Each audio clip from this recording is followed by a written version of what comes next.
Hello, listeners, and welcome to episode 11 of Push2 Plat Level Cap, the only podcast interested in raising your level and our own. And Joe, I can see you've had a massive month. Now, I want to get into these numbers a little bit more specifically in a moment, but let's start with the overview. Where are you up to, and how are you this week? We're doing good. We're killing it this week. Since last week, I'm up to 330 plats.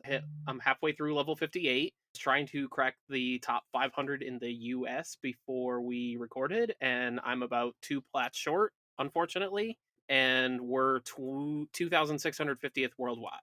That's not bad. Two plats is nothing. That's like a couple of minutes. You'll be there. Now we'll have a look at that breakdown in a second, but I'll just throw my numbers out there. It's been a moderately spammy week, listeners. Level 171, 1,046 plats, and Joe.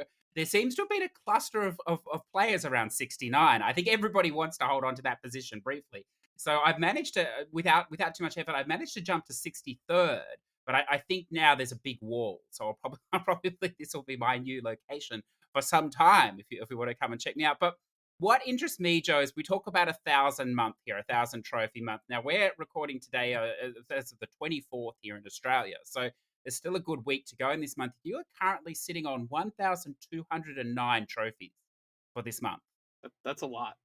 That's a hell of a lot, yeah. That equates to here 66,570 points. So that's what 6.6 levels already this month. Now you're good for another 10,000 points, I'd say, or at least 10 plats or so in this month. So that's like 7, 8 levels in 1 month. That's pretty impressive. Thank you, sir. I'm sort of shocked. I'm on 933, which is an exceptional month for me. But there's no way that I can catch you. So what I want to ask, Joe, because I know you've had big months or whatever, but this is going to probably be the biggest for some time. Are you starting to suffer? You're halfway home now. Are you starting to suffer some burnout at all? I had a little bit the other day when I was playing some games, but it was only like one that really did it. I was playing back in 1995 or back to 1995, that Ratalaika game. Yeah, not good. Have you played it before, or is this your first time? No, so I was following Bills from Achievement Land's walkthrough, and it's just like it's so clunky. It's like the left stick moves your character like completely, but it's just like he doesn't move like left and right or whatever. In order to move left and right, you have to like rotate or move the stick to the right and he'll rotate. And I find it like really clunky, like, and it doesn't work. And you have to save pretty frequently in that game. And then it's just like I lost like probably like 8 minutes of progress in that game because it's only like an hour. And like I died and I went like way back. It wasn't far back, but it was like to the point where I didn't want to play it anymore. And I was like, fuck this. And then I just deleted it and uninstalled it and never gonna play it again. There's like 7 more versions I haven't played or whatever. I don't think I own any of them besides the one that I was playing, and just like I have absolutely no interest in it. I bought it on the Xbox One the other day as well because it's on sale for like the spooky sale or whatever that they're doing this week. I don't even think I'm gonna play it. The game is trash. And like I mean like I have a pretty high tolerance for stuff, and it's like, oh, this isn't that bad. This isn't that bad or whatever, and it's just like that is in fact that bad. Yeah, I had a feeling you were gonna dislike it before before you. I mean, many people do before you even play it because it does have a gun in it as well, doesn't it? You do shoot things. Is that right? Am I remembering correctly? Yeah, there's like a pistol and like a shotgun, and it's just like the Mm. aiming is just Yes, awful. that's what I was alluding to. Yeah, I knew it was going to set you off. But look, you're in good company, and I think you've done well. So dividing that now, I wanted to talk about a game that I know you've played recently. Before we get into the games, it is probably now I've played a lot of VNs, and look, you've played a lot of VNs now as well. I think Yep. this is one of the most absurd VNs that I've ever played, and this, of course, is the Closed Night. Now, you have played this recently, haven't you? Yeah, I played it. I think last week, like a week and a half ago. Yeah. So this is like, I mean, it is a VN. It doesn't have any FMV sections, does it? It's just they're all sort of static images and things. I think from memory, is that Yeah, correct? it's kind of like it's like a VN like point and click combo thing Mm. going on.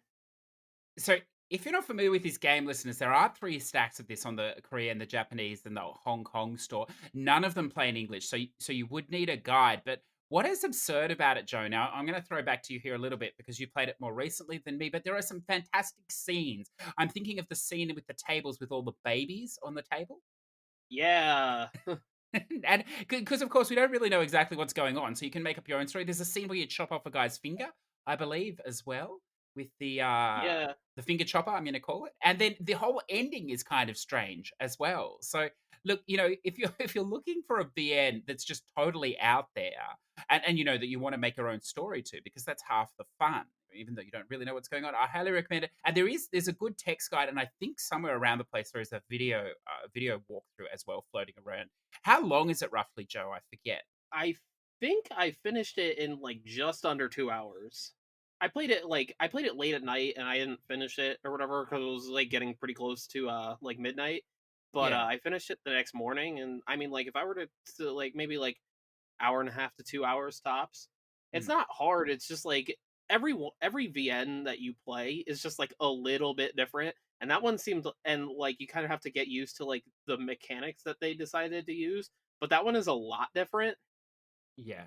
so you have to kind of like learn, like each one of those have like a little bit of a learning curve, and that one has like a slightly steeper learning curve, but it's not that bad. It's not that bad. There's actually one now. I should have looked this up. I want to say World Election is the translation, but I think I'm probably wrong here. And I know you haven't done it yet, Joe, but it's a game that I think the original one was Korean and then Japanese or something. And it is definitely the weirdest, most difficult VN I played because at the time, I'm sure there's a better guide now, but at the time it was a really patchy guide, and there were sections in this VN where they didn't really it hadn't really been figured out which text choice to choose, and partly because at the time no one realized that it was sort of randomized, so it didn't necessarily matter. And one of the problems was that one of the text choices put you on this infinite loop of blue screen text, and you could just spend hours in this loop or whatever, and you can't get out of it. And so you need to have saves before this point, and it's eluding me. I'll find that for next time, listeners. I'm sure it doesn't interest you at all, but it's one to avoid, Joe. I highly recommend. I'll put a warning on that one for you when it comes about. But look, the other thing I wanted to ask you now that you're halfway home, you're spamming like a well, look, I don't know, a mother trucker, I suppose we can say, it's acceptable on Yes. iTunes. You're spamming like the mother trucker. You are there now. Have you reached this wonderful point that a lot of higher level trophy hunters reach, where you hate spam games, you hate these easy trophies? Have you reached that point yet, Joe? No, Oh, they're so I was quick. setting it Yeah, up. no. No, they're, I mean, like, a lot of them are so quick or whatever, to like the point where it's like, I mean, a lot of them aren't really that bad or whatever, and it's like when you're only playing them for like tops like 45 minutes each or whatever, I mean, it's not that bad. No, no. Look, I totally agree with you. So look, why don't we go in? The listeners are not here to listen to us pontificate about the virtues of smashing 3 minute plats and the degradation, listeners, of the trophy system. Falling. Instead, Joe, they're here to listen to us talk about some games. Now, why don't we throw to you? What would you like to start with today? Okay, so I am gonna start with level 22. It's a game that I talked to you briefly about before we started recording, but I didn't tell you exactly what it is. Also, I saw that Gaz played it, so great minds think alike. So, level 22 is a stealth game where the character that you play as went out drinking the night before, and he's late for work a lot, and he has to kind of sneak his way into his office on the 22nd floor. Which each there's 22 levels, and each level is a new floor, so he has to you have to sneak your way up past 22 levels to get to work to avoid getting fired. I love when everything is in the title. Level 22. That's just fantastic. Yeah, So how hard is this game though? Stealth? Is this difficult? it's not bad. I believe Sangria's from the Hidden Levels. He's the top gamer score leader in Korea or South Korea. He has a guide for it that I used. Not sure if it's still up, but it was very helpful. The game is only about anywhere from 2 to 4 hours to get the 1,000 gamer score. Unfortunately, it does not have a platinum on the PlayStation, and it is $6.99 on the store, on the US store. Did you play this on Xbox or PlayStation? Played it on Xbox. I would play it on PlayStation again because I had fun with it when I played it. I just have to wait for a sale. I'm pretty stingy when it comes to non-plat games because I like to get the most bang for my buck. Unless it's something that like I have to play. Look, knowing nothing about this game is not going to stop me from asking you. I see that it goes for 2 to 3 hours. There are 22 levels. Is this the sort of game where there are like the levels are incredibly short, or is there checkpointing on the levels, or if you die, do you restart at the beginning of the level? How does this work? I believe when you get caught, you have to start the whole level over again. Just love repeating myself. Yeah, but they're not that long and it's not that bad. I mean, you're sneaking around like in air ducts and like making alerts and like making noises to distract people so you can walk by them and stuff like that. It's a pretty basic indie stealth game, but I had a lot of fun with it when I played it. Well, I will add it to the list. As I said, I'd never heard of that before. Now, before I throw it out there, do you want to just give a little plug to a game, these active neurons? I believe I understand it's not out yet, but perhaps you could let us know about this one. Yeah, so we recently got a review code for Active Neurons, and I played it early last week. It's published by Sometimes You, and it's developed by Nikolai Yusuchev, who also did the Grass Cutter game, Oh, excellent. which some of us have played, I'm sure, where you just cut grass and you scare cats.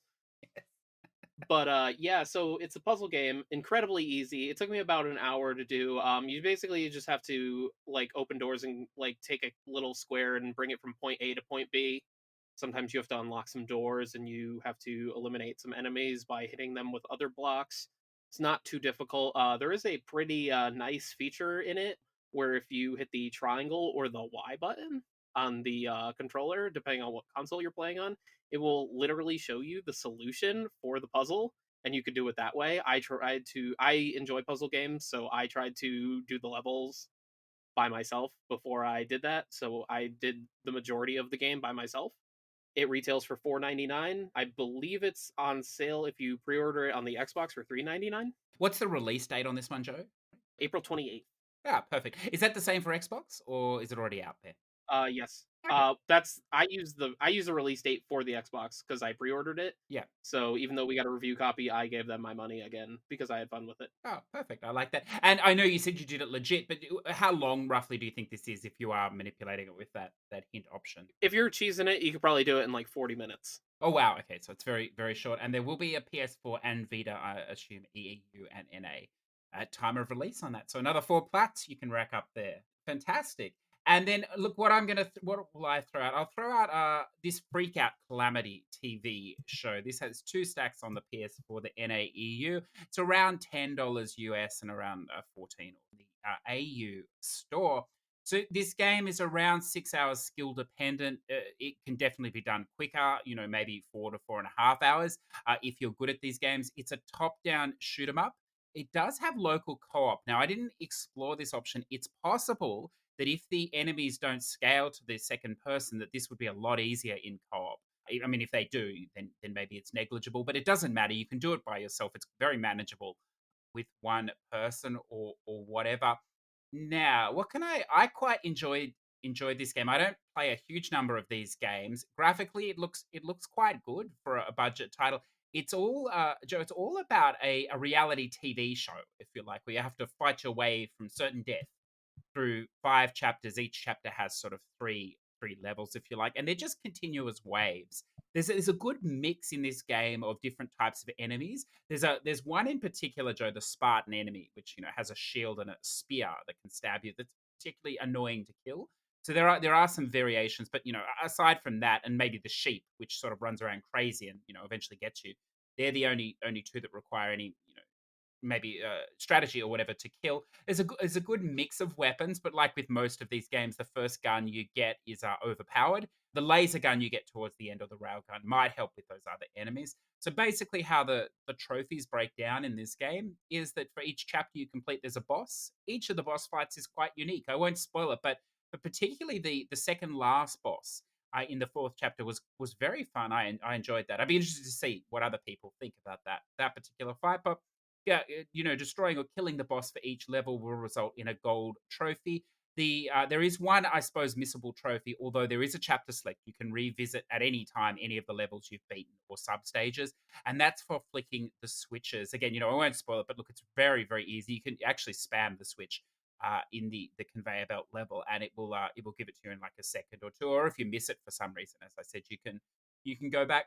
The controls handle quite well. There's a little bit of a fast section, I suppose. It's a slight differently placed in this game, which can be a little bit annoying towards the end, but it only might take one or two goes. There's no sort of firm text guide for this at the moment, but there is a video guide or a video walkthrough. Dan Gaming playing this game if you do get stuck. But look, it's all straightforward. Ironically, Joe, the one level at the video that he didn't have for that was deleted, although I understand it's been put back, was the pinball level right towards the end is kind of fun. The rest of the trophies come in various enemy kills. So what I'd suggest is if you're only going to play it once, make sure you're just taking note of the enemies. Each time a new enemy comes, it gets a splash screen and how many kills. You're almost better at times to farm than where you are. But again, it doesn't matter. You need 10,000 kills overall, so you're not wasting time. There will be a small grind with that 10,000 kills at the end. I suggest level 3.2 or 3-2. It's called the lift level. You can actually run straight up from where you start. You'll end up in this center room. If you go to the left-hand side of the center room and face back down to the door, the enemies will actually start to pull in between the door and the table. So no one will come at you from the sides or behind. They'll all come at you in front. And each time you do that level will give you around 250 kills, and it takes around 3 minutes. You can then move quickly to the next bit, then reload. So it's a very quick grind, depending on how tough you found that game. And very enjoyable. Again, this is one of those games. If you're going to stack, I would suggest doing them both one after the other because it's going to be way quicker the second time. So, what do you have for us next, Joe? So the next game I picked to talk about is Party Hard, Hmm. which is another fantastic game. I played it at PAX one year when I went. So I picked some wacky games this week. So Party Hard is you play as a guy and your neighbors are partying a little too loud next door to you. So you kind of sneak in their house and murder them to get them to shut up so you can go to sleep. I have seen a little bit of video. This actually a trailer of this game. This does look pretty insane. Yeah, it's pretty creative how you can like kill some of the enemies and you can like kind of like trick them into like going into traps and stuff like that, or like you can like throw them into like a grill, and or you could just like walk up to them and stab them. There's an achievement for like killing, or a trophy for like killing a conga line. Is this PS4 or Vita or both?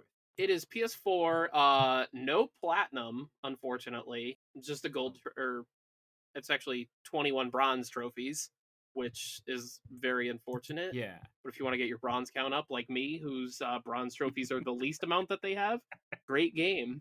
That's the Rata generation. It's fantastic to see. Yeah. But I had a lot of fun with the game.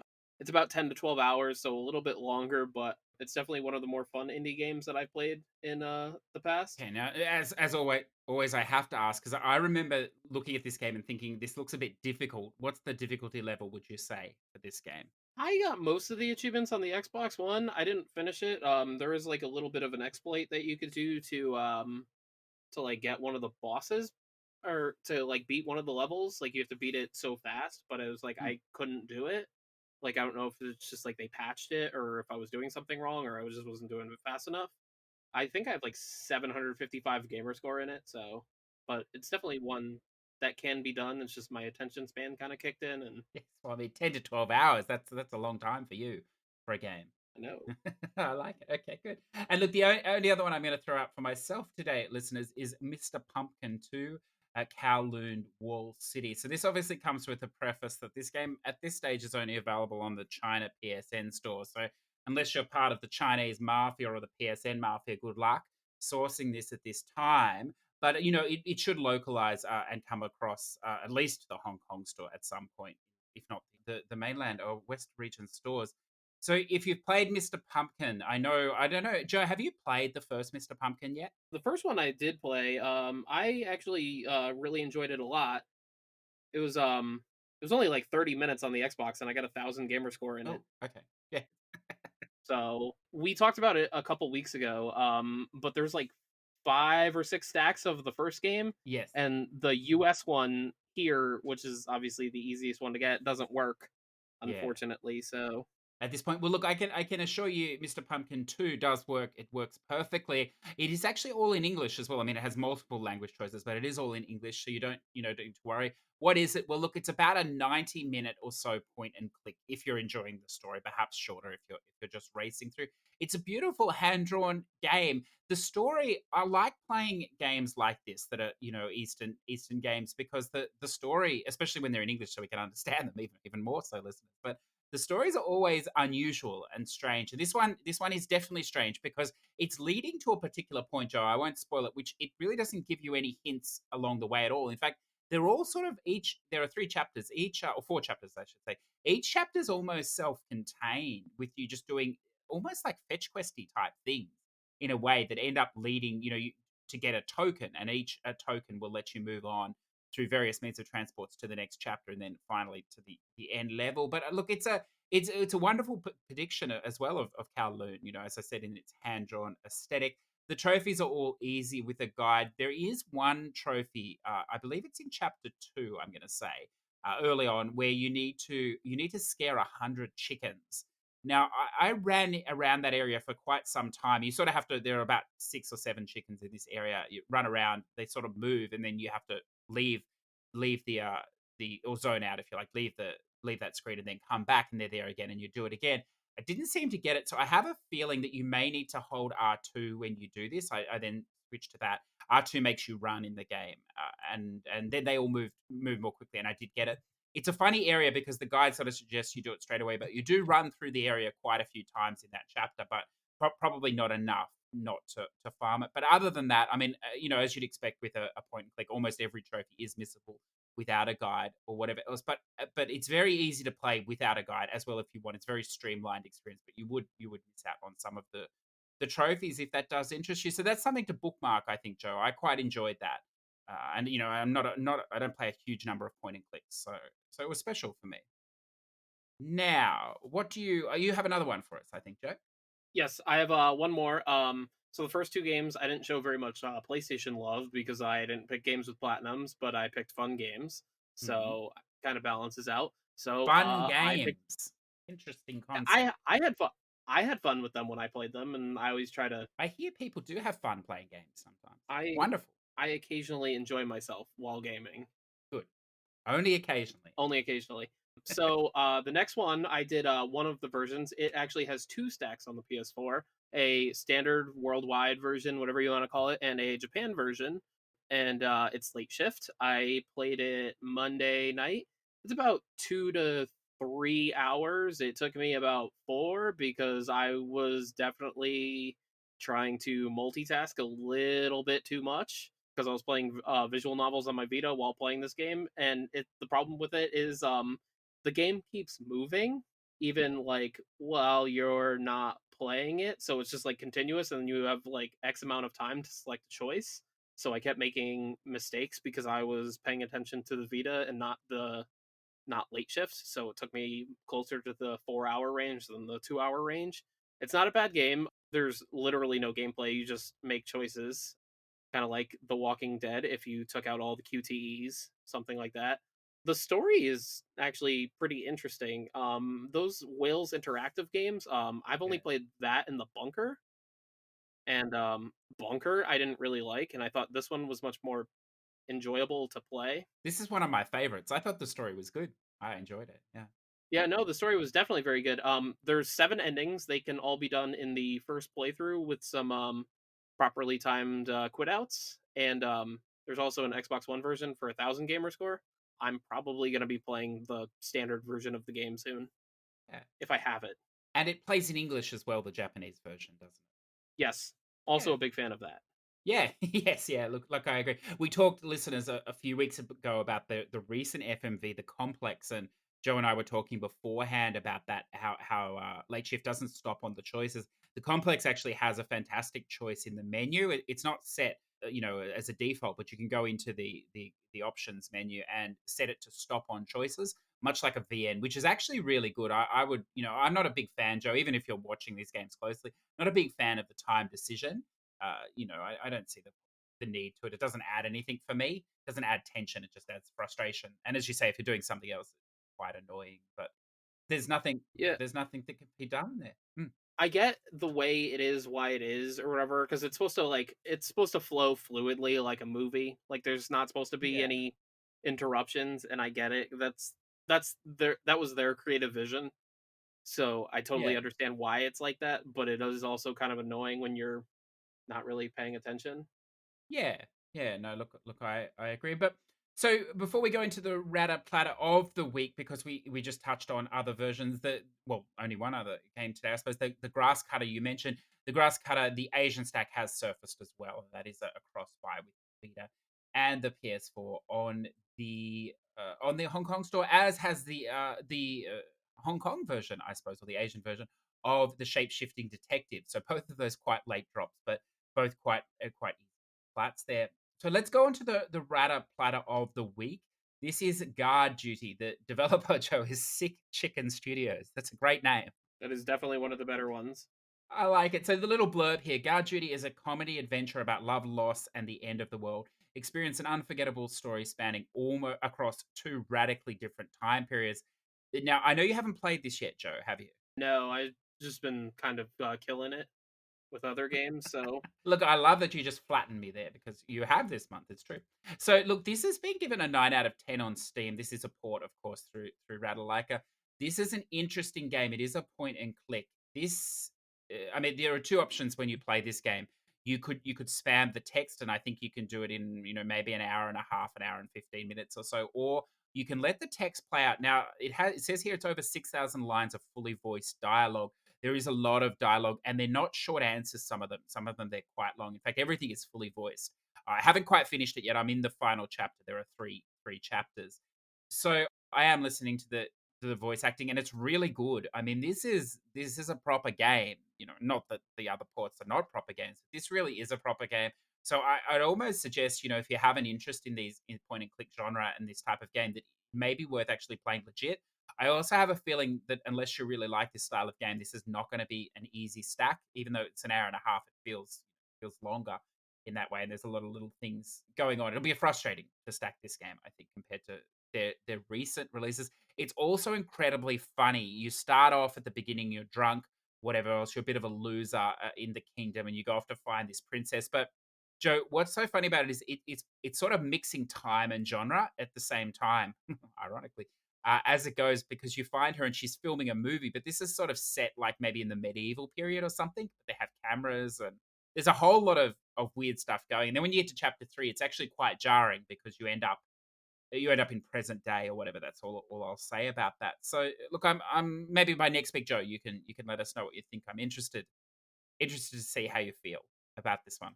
I'll probably get to it this weekend. I've just been like a little busy, like with I've been trying to like play two games at once and like trying to Yeah. do yeah, I'm trying to do like games that like I don't think I need to like baby or whatever, so I could just like kind of like put in double time and then like I was catching up on some things that I wanted to watch as well. Yeah, no, no. Look, of course. What I'd suggest, if you're not here just for the trophies and you are going to play it, listeners, is I know that there's a fantastic video guide by Bad Driver, but I actually just used the Steam. There's a Steam achievement walkthrough.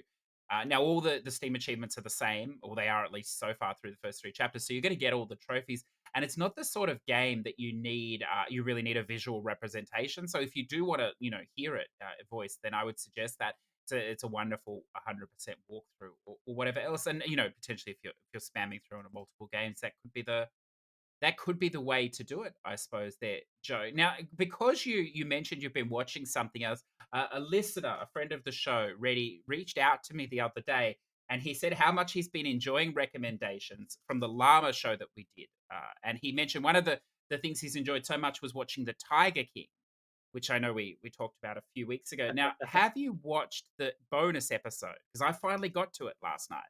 No, I haven't gotten to it yet, and I it's just like every time someone like mentions to me that it exists or whatever, and it's just like I go and do something else, and I watched that like yesterday I watched that Michael Jordan documentary that they released, Oh, yes. which was pretty good. That's It's gonna be like a 10-part series, and there's 2 episodes every Sunday night, and they're about an hour long each.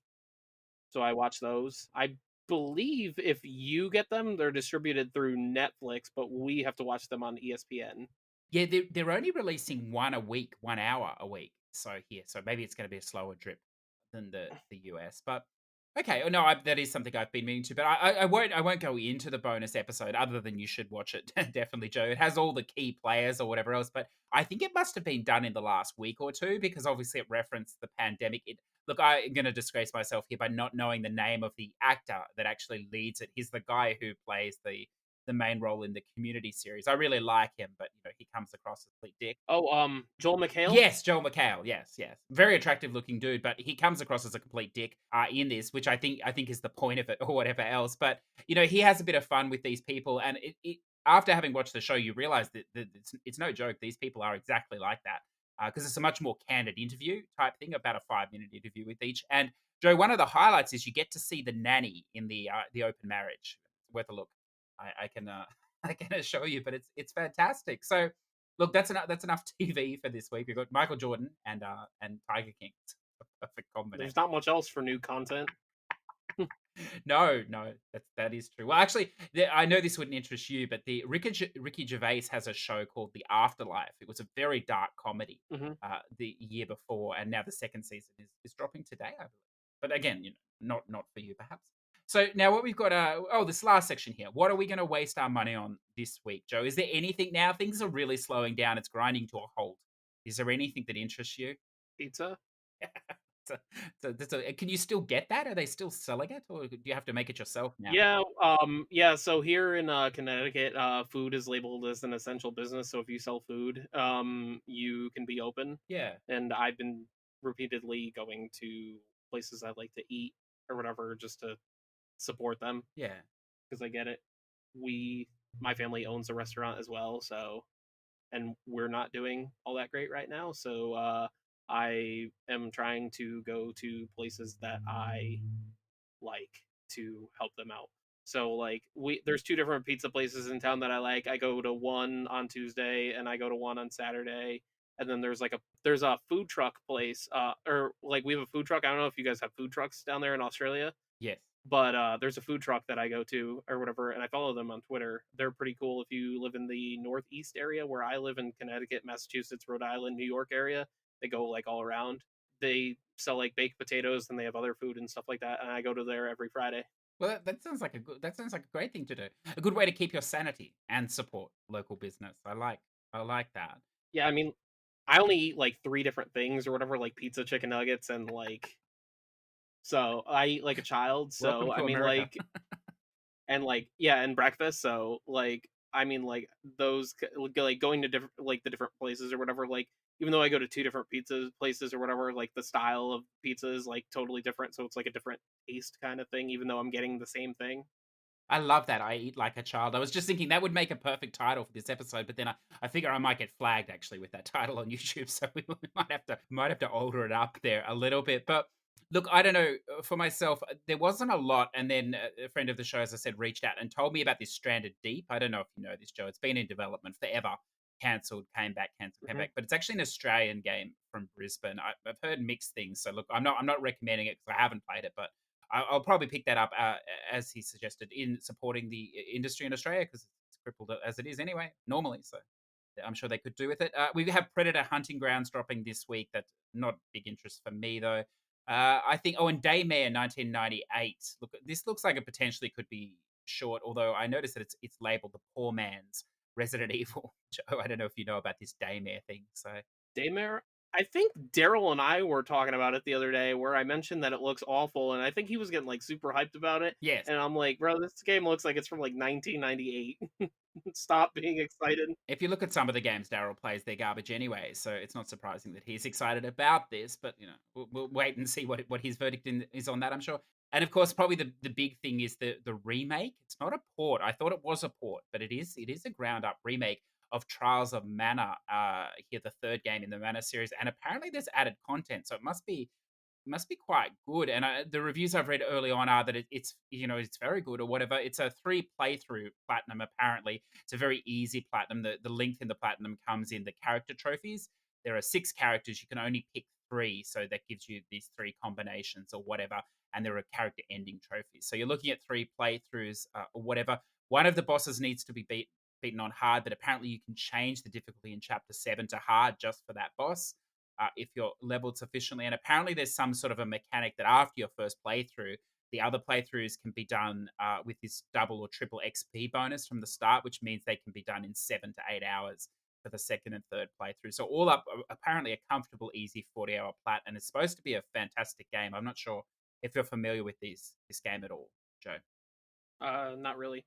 I actually do have 3 things I'm buying this week too. Oh, okay. Now you got to tell me. Yeah, so I didn't realize that Gears Tactics comes out this week. So got to support the first party Xbox studios because they are slowly delivering games that I want to play. Annapurna, who made What's Remains of Edith Mhm. Finch and Donut County, is publishing Telling Lies this week. It's a visual novel. And I have to get the Modern Warfare 2 campaign on Oh, Xbox. okay. Excellent. I've started that on PS4. It's good. You'll enjoy that. Possibly Streets of Rage 4. Oh, look, I love that, Joe. You've gone from pizza to to me twisting your arm into listing 4 or 5 games. It's fantastic. I honestly thought we were in a drought or whatever. We're getting 5 to 10 indie games and that's it. Yes, yeah. Well, there's plenty of those. So whatever you find this week, listeners, if you find a gem, reach out to us because, as I said, there are a lot of indie games, as Joe alluded to there, that we're not getting. Just don't have the time at this stage. At stage, reach out to us and look. We've been going for a few weeks now. Share the love if you like. One of the things we're going to do is actually move this show's feed to the main podcast feed. So that doesn't affect you if you watch on YouTube in any way. It'll only affect you in such that if you don't listen to the main show Push to Plat, you would need to subscribe there. But that will just make it a lot easier to have all the content on one channel. And if you don't want the main show, you can just skip it or whatever else. It's quite easy to do. So have a wonderful week, listeners. Have a wonderful week, Joe. And until next week, I suppose. Thank you, sir. Have a good day.